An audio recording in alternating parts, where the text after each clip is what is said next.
We're up to making patterns in this Handmade Boots project series. Footwear pattern making has to strike a delicate balance between style and function. From this step in the process on, you're going to begin to see this pair of prototype boots begin to take shape and come to life. Today I'm going next level into technical work by creating custom patterns. I'll start by draping these boot lasts, one of my favorite steps, and at that point I'll be able to sketch on the design. I'll peel off the drape, and from that I'll be able to create each of the individual patterns for this project. I can't wait to show you.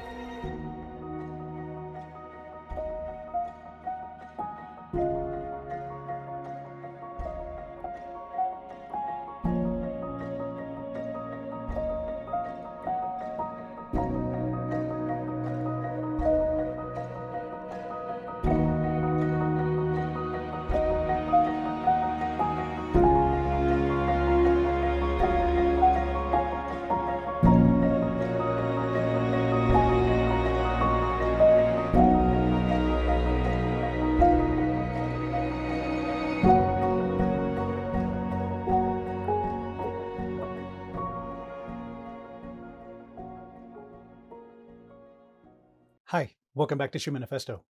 I view pattern making as an art form. It's a combination of function and style.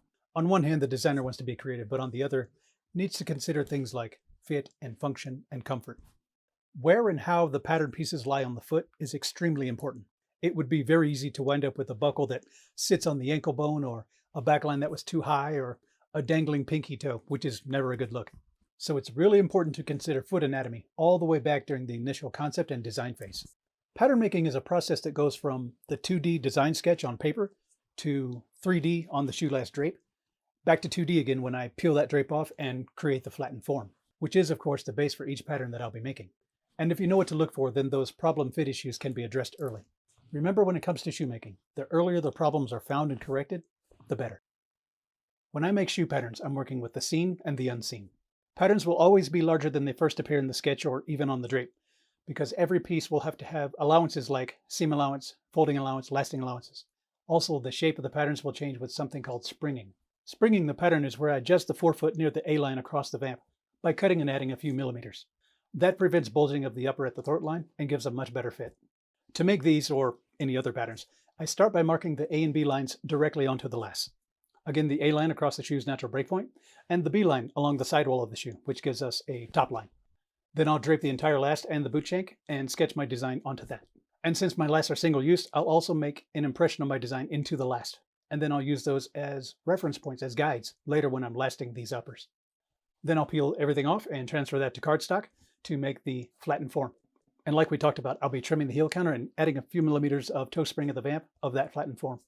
And that flattened form will become the master standard. And from that, I'll create the 26 or so upper pattern pieces. And of course, I'll digitize all the patterns that I created in Illustrator.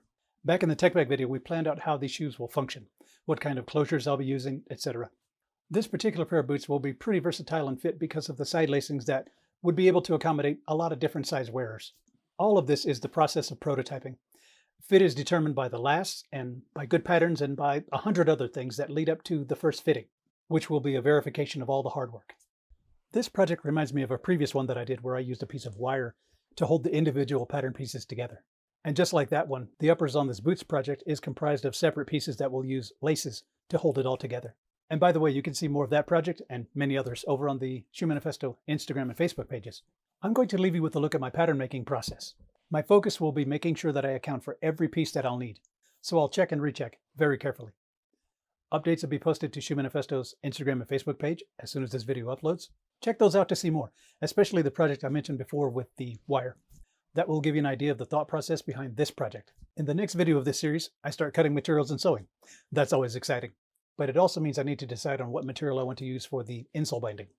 The call to action for the week is to try meditation. Meditation provides you with a great way to slow down in this fast-paced world. Even just a few minutes of meditation can improve your mental health, reduce anxiety, and help you learn more about yourself over time. Maybe even spot any bad thought habits that are draining your potential. I'd also like to ask once again for your help in getting the word out about this channel by telling a friend or simply sharing this video on your social medias. Never give up on your dream. See you in the next one.